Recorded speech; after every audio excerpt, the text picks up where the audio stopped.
পাট থেকে আঁশ ছাড়াতে ব্যাকটেরিয়া সাহায্য করে। তাহলে পাট থেকে আঁশ ছাড়াতেও এই ব্যাকটেরিয়ায় সাহায্য করে স্পাইরিলাম। দই তৈরি করতে ব্যাকটেরিয়া সাহায্য করে। দই তৈরি করতে এই যে স্পাইরিলাম ব্যাকটেরিয়া সাহায্য করে। তারপরে বিভিন্ন জীবন রক্ষাকারী অ্যান্টিবায়োটিক ব্যাকটেরিয়া থেকে তৈরি হয়। বিভিন্ন জীবন রক্ষাকারী অ্যান্টিবডি মানে বিভিন্ন জীবন রক্ষাকারী অ্যান্টিবডি তৈরি হয় কি থেকে? স্পাইরিলাম থেকে। ব্যাকটেরিয়া জিন প্রকৌশলের মূল ভিত্তি। তাহলে জিন প্রকৌশলের মূল ভিত্তি কি? ব্যাকটেরিয়া। জিন প্রকৌশলের মূল ভিত্তি কি? ব্যাকটেরিয়া। তাহলে ব্যাকটেরিয়া কি প্রকৌশলের মূল ভিত্তি? জিন প্রকৌশলের মূল ভিত্তি। কিছু কিছু ক্ষেত্রে জীবের কাঙ্ক্ষিত বৈশিষ্ট্য পাওয়ার জন্য জিনগত পরিবর্তনের কাজে ব্যাকটেরিয়াকে ব্যবহার করা হয়। ব্যাকটেরিয়ার অপকারিতা। এই ব্যাকটেরিয়ার কি কি অপকার আছে সেই বিষয় নিয়ে আমরা আলোচনা করব। এখানে দেখো, ব্যাকটেরিয়া মানবদেহে যক্ষ্মা, কলেরা, টাইফয়েড, আমাশা প্রভৃতি রোগ সৃষ্টি করে। তাহলে ব্যাকটেরিয়া মানবদেহে যক্ষ্মা তৈরি করে, কলেরা, টাইফয়েড, আমাশা প্রভৃতি রোগ সৃষ্টি করে থাকে। তাহলে ব্যাকটেরিয়া কি কি রোগ সৃষ্টি করে থাকে? ব্যাকটেরিয়া মানবদেহে এসব রোগগুলো সৃষ্টি করে, যেমন যক্ষ্মা, কলেরা, টাইফয়েড, আমাশা। এরা খাদ্যদ্রব্য, ফলমূলে পচন ঘটায়। যে কোনো খাদ্যদ্রব্য অথবা ফলমূলে পচন ঘটায় কোনটি? ব্যাকটেরিয়া। উদ্ভিদে বিভিন্ন রোগ যেমন ধানের লিফট ব্লাইট, টমেটোর ক্যাঙ্কার ইত্যাদি ঘটায়। এই রোগগুলো ঘটায় ব্যাকটেরিয়া। পার্ট 5-6 ছত্রাক, শৈবাল ও অ্যামিবা। তাহলে ছত্রাক, শৈবাল, অ্যামিবা সম্পর্কে একটু পড়ি। প্রথমে আছে ছত্রাক। ছত্রাক সমাঙ্গদেহী ক্লোরোফিলবিহীন অসবুজ জীব। তাহলে সমাঙ্গদেহী অসবুজ জীব বলা হয় কোনটাকে? ছত্রাককে। সমাঙ্গদেহী ক্লোরোফিলবিহীন অসবুজ জীব বলা হয় কোনটিকে? ছত্রাককে। ক্লোরোফিলের অভাবে এরা সালোক সংশ্লেষণ করতে পারে না। তাহলে কিসের অভাবে ছত্রাক সালোক সংশ্লেষণ করতে পারে না? ক্লোরোফিলের অভাবে। কিসের অভাবে? ক্লোরোফিলের অভাবে। তাই এরা পরভোজী অথবা মিতভোজী। এবং মৃতভোজী। তাহলে পরভোজী এবং মৃতভোজী উদ্ভিদ বলা হয় কোনটাকে? ছত্রাককে। পরভোজী ছত্রাক বাসি পচা খাদ্য দ্রব্য, ফলমূল, শাকসবজি, ভেজা রুটি, চামড়া, গোবর ইত্যাদি জন্মায়। তাহলে পরভোজী ছত্রাক কোথায় কোথায় জন্মে? পরভোজী যে ছত্রাকগুলো আছে জন্মে হচ্ছে বাসি পচা খাদ্যদ্রব্য, পচা ফলমূলে, পচা শাকসবজিতে, ভেজা রুটি অথবা চামড়ায়, তাছাড়া গোবর ইত্যাদিতে পরজীবী ছত্রাক জন্মায়। মৃতভোজী ছত্রাক মৃত জীবদেহে জৈব পদার্থে পূর্ণ মাটিতে জন্মায়। তাহলে মৃতভোজী উদ্ভিদ কোথায় জন্মায় এটা জানতে হবে। মৃতভোজী ছত্রাক মৃত জীবদেহে এবং জৈব পদার্থের পূর্ণ মাটিতে জন্মায়। ছত্রাকের অর্থনৈতিক গুরুত্ব। ছত্রাকের আসলে অর্থনৈতিক কোনো গুরুত্ব আছে কিনা দেখা যাক।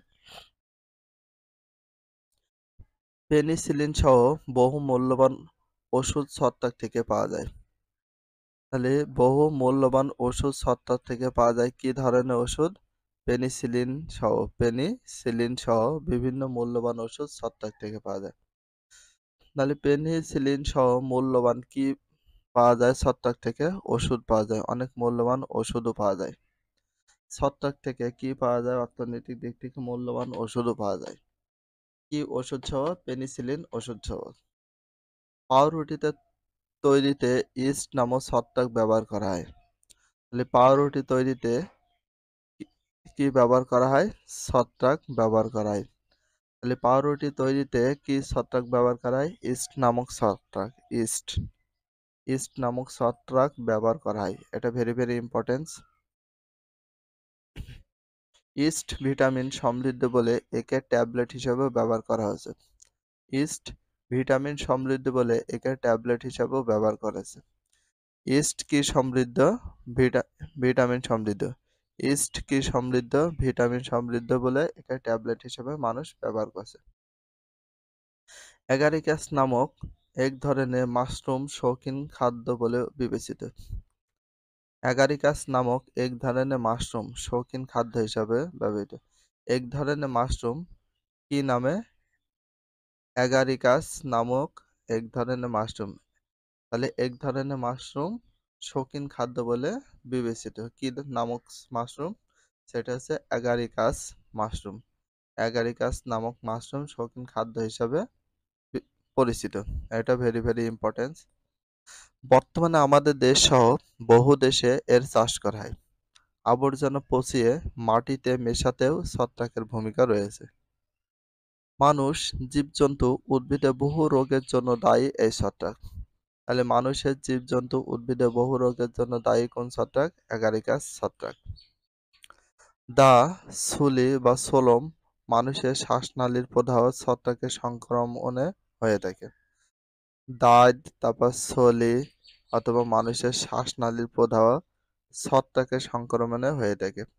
দাঁত হয় ছত্রাকের কারণে, সলু হয় ছত্রাকের কারণে, মানুষের শ্বাসনালীর প্রদাহ হয় ছত্রাকের কারণে। ছত্রাক আলুর বিলম্বিত ধসা রোগ, পাটের কলাপট্টি রোগ। তাহলে ছত্রাক কি করে? আলুর বিলম্বিত ধসা রোগ, আলুর ধসা রোগ তৈরি করে, পাটের কালোপট্টি রোগ তৈরি করে এবং আখের লাল পচা রোগ সৃষ্টি করে। কোনটা? ছত্রাক। আখের লাল পচা রোগও সৃষ্টি করে কোনটা? ছত্রাকে। এরা সহজে কাঠ, বেত ও বাঁশের আসবাবপত্র পচিয়ে আমাদের ক্ষতি করে। এরা সহজে কাঠ, বেত বা বাঁশের আসবাবপত্র পচিয়েও এরা আমাদের ক্ষতি করে। তাহলে বিভিন্নভাবে ছত্রাক আমাদের উপকারও করে এবং কি ক্ষতিও করে থাকে। ছত্রাক সংক্রমণ প্রতিরোধকরণ। ছত্রাকজনিত রোগ খুবই ছোঁয়াচে। কোন রোগ খুবই ছোঁয়াচে? ছত্রাকজনিত রোগ। তাহলে ছত্রাকজনিত রোগ খুবই কি? ছোঁয়াচে। ছত্রাকজনিত রোগ খুবই কি? ছোঁয়াচে। তাহলে কোন রোগ খুবই ছোঁয়াচে? ছত্রাকজনিত রোগ। অর্থাৎ আক্রান্ত ব্যক্তির সংস্পর্শে এলে এ রোগ সংক্রমিত হতে পারে। এসব রোগ থেকে নিরাপদ থাকতে যা দরকার তা হলো, নিরাপদ থাকতে যা দরকার তা হলো, দেখো, ছত্রাকজনিত রোগে আক্রান্ত ব্যক্তি ব্যবহৃত জিনিসপত্র যেমন কাপড়, চোপড়, চিরুনি, টুপি, স্যান্ডেল ব্যবহার না করা। তারপর দেখো, ছত্রাকজনিত রোগে আক্রান্ত ব্যক্তির সংস্পর্শে কম আসা। তাদের সাথে মেলামেশা করা যাবে না, তাদের সাথে সংস্পর্শে আসা যাবে না।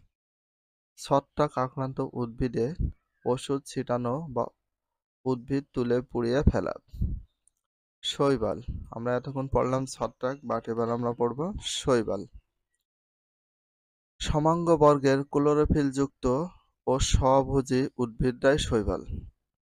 সমাঙ্গ বর্গের ক্লোরোফিলযুক্ত ও স্বভোজী উদ্ভিদরাইকে কি বলা হয়? শৈবাল বলা হয়। এরা মাটি, পানি, অন্যান্য গাছের উপর জন্মায়। শৈবাল কোথায় কোথায় জন্মাতে পারে? মাটিতে জন্মায়, পানি এবং অন্যান্য গাছের উপরও জন্মায়। সবুজ ছাড়াও লাল, বাদামি ইত্যাদি রঙের শৈবাল দেখা যায়। শৈবাল রং কেমন বা দেখতে কেমন?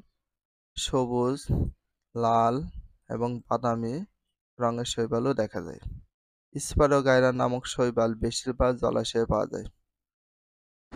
কি নামক শৈবাল বেশিরভাগ জলাশয়ে পাওয়া যায়? স্পাইরোগাইরা নামক শৈবাল। স্পাইরোগাইরা নামের শৈবাল কোথায় পাওয়া যায়? জলাশয়ে পাওয়া যায়। এটা ভেরি ইম্পর্টেন্ট। স্পাইরোগাইরা নামক শৈবাল কোথায় পাওয়া যায়? জলাশয়ে পাওয়া যায়। কি নামক শৈবাল বেশিরভাগ জলাশয়ে পাওয়া যায়? স্পাইরোগাইরা শৈবাল। শৈবালের অপকারিতা। আইসক্রিম তৈরিতে সামুদ্রিক শৈবালজাত অ্যালজিন ব্যবহৃত হয়। তাহলে আইসক্রিম তৈরিতে সামুদ্রিক শৈবালজাত অ্যালজিন ব্যবহৃত হয়।